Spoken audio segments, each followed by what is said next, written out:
వ్యాప్తంగా పవన్ కళ్యాణ్ గారి చేతుల మీదుగా అన్ని డిఎల్డిఓ ఆఫీసులు అదేవిధంగా నియోజకవర్గంకు సంబంధించినటువంటి యాక్షన్ ప్లాన్ తయారు చేయడానికి ఒక పక్కా స్ట్రక్చర్ను తయారు చేయడం జరిగింది.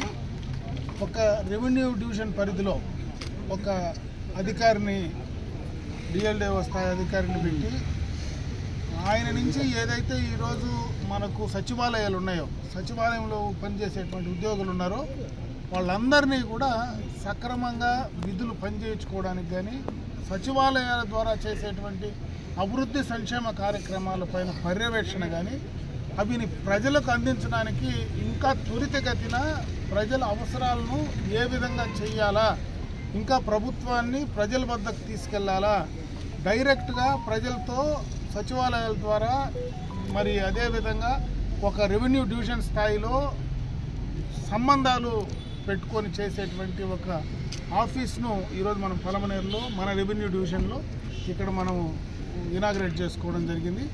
ఇచ్చినటువంటి సంక్షేమ కార్యక్రమాలను పారదర్శకంగా ప్రజలకు చేరవేయడానికి ఈ యొక్క వ్యవస్థను కొత్తగా కూడా తీసుకురావడం జరిగింది. ఈ వ్యవస్థ ద్వారా రేపు రాబోయే కాలంలో ప్రజలకు మంచి జరుగుతుంది. ఈరోజు పంచాయతీరాజ్ శాఖ మంత్రులు పవన్ కళ్యాణ్ గారి ద్వారా ఈరోజు ఈ కార్యక్రమాన్ని ఇనాగ్రేషన్ చేయడం జరిగిందని తెలియజేస్తున్నారు.